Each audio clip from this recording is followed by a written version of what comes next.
Hi, we're going to read Act 2, Scene 5 tonight. And last time we left Romeo, he had just agreed to marry Juliet, so the nurse had gone to talk to him. So this is Juliet. We're going to start off with her, and she is waiting a home for the nurse to return. So she wants to know what Romeo said, if he's agreed to the marriage. So Juliet says, "The clock struck 9 when I did send the nurse. In half an hour she promised to return. Perchance she cannot meet him. That's not so. Oh, she is lame. Love's herald should be thoughts, which 10 times faster glide than the sun's beams, drive back shadows over lolling hills. Therefore do nimble-pinioned doves draw love, and therefore hath the wind-swept Cupid wings. Now is the sun upon the highmost hill of this day's journey, and from 9 till 12 is 3 long hours, yet she is not come. Had she affections and warm youthful blood, she would be as swift in motion as a ball. My words would bandy her to my sweet love, and his to me. But old folks, many feigned they were dead, unwieldy, slow, heavy, and pale as lead." So Juliet, she's very impatient. So the nurse was supposed to meet Romeo at 9, and it's already noon. So she's 3 hours late, and she believes that if the nurse was young like she was, she is, that she would be swift like a ball. So she would be quick to come back to Juliet and tell her the good news. So Juliet's really anxious to see if Romeo is going to agree to the wedding. So she says the old folks, meaning old people, they act like they're dead. They're heavy and pale as lead. So she's saying that the nurse is old, so she doesn't understand love. So now the nurse comes in, she's with Peter, and Juliet says, "Oh God, she comes, oh honey nurse, what news? Hast thou met with him? Send thy man away." So now she's kind of changing her tune now that the nurse is back. So she's saying, "Honey nurse." So Peter leaves, so the nurse says, "Peter, stay at the gate," meaning wait at the gate. And Juliet says, "Now, good sweet nurse, O Lord, why look thou sad? Though news be sad, yet tell me merrily. If good, thou shamest the music of sweet news by playing it to me with so sour a face." So here she's saying that the nurse she's tired and she looks sad. And so she says that if the news is sad, she says, "Well, tell it to me happily so it won't seem so bad." And then she says that the news is good, then you're shaming the good news by having such a sour look on your face. So the nurse answers her and says, "I am a-weary, give me leave a while, fie. How my bones ache, what a jaunts have I." And Juliet says, "I would thou hadst my bones and I thy news. Nay, come, I pray thee, speak, good nurse, speak." "Jesu, what haste? Can you not stay a while?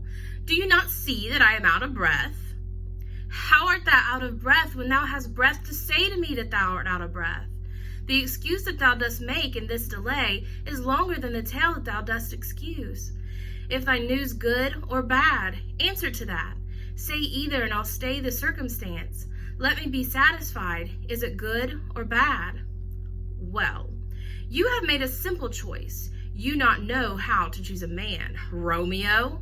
No, not he. Though his face be better than any man's, yet his leg excels all men's. And for a hand and a foot and a body, though they not to be talked on, yet they are past compare. He is not the flower of courtesy, but I'll warrant him as gentle as a lamb. Go thy ways, wench, serve God. What, have you dined at home?" So Juliet still wants the news, so she wants to know if Romeo's agreed to the marriage. And the nurse says, I'm a-weary, meaning she's tired. And Juliet says, "Well, I wish that you had my bones and I had your news." And so she says, "I just wanted to know, is he going to marry me?"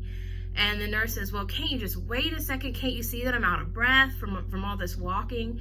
And Juliet, she says, "How can you say that you're out of breath when you have enough breath to tell me that you're out of breath?" She says, "All these excuses you're making for not telling me about the marriage is longer than just telling me what his reply was." So she says, "Just tell me this." She says, "Is it good or is it bad news?" And so she says, "Just let me be satisfied. Just let me know that." And the nurse says, "Well, you've made a simple choice," meaning you've made kind of a dumb choice, not the best choice in men. And so she says that he has a nice face, and he has a nice, foot and a body and a hand. So she says, but, even though we're not supposed to talk about those, she says. And she says that he's not the flower of courtesy, meaning he doesn't have the best manners, but he's as gentle as a lamb. So he's not a violent person. He's a nice guy. So then she asks if she's dined at home. So she asks Juliet if she's already eaten. So at this point, Juliet, she's starting to get more and more frustrated. And she says, no, but all this I did know before. What says he of our marriage? What of that? The nurse answers, Lord, how my head aches. What a head have I. It beats as it would fall in 20 pieces. My back at the other side, oh, my back. Beshrew your heart for sending me about to catch my death with jaunting up and down. So Juliet, she says, well, I already knew all that. I knew what kind of person he was, but what does he say about our marriage? And the nurse, she says, oh, my head aches, my back aches. And so she says, shame on you for sending me to do your errands, because now she's tired. So then Juliet, she kind of changes her tune here. She says, in faith, I am sorry that thou art not well. Sweet, sweet, sweet nurse, tell me, what says my love? The nurse answers, your love says, like an honest gentleman, and a courteous, and a kind, and a handsome, and I warrant a virtuous. Where is your mother? Where's my mother?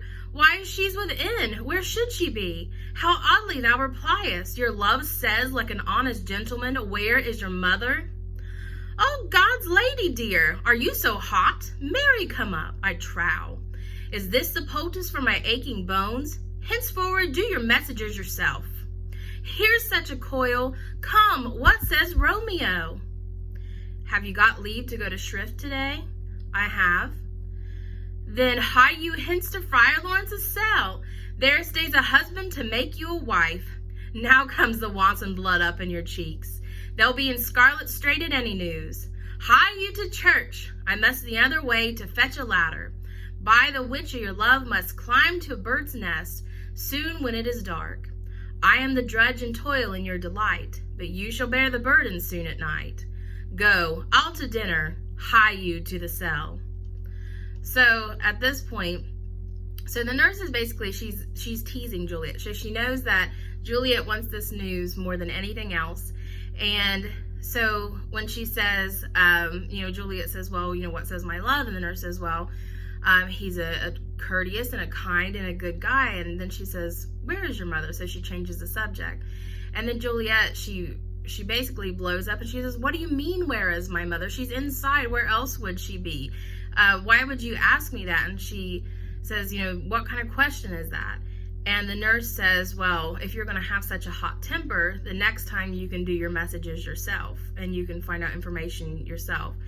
And then Juliet says, come on, quit being so difficult. Just tell me, what does Romeo say about the marriage? And the nurse says, well, can you go to confession today?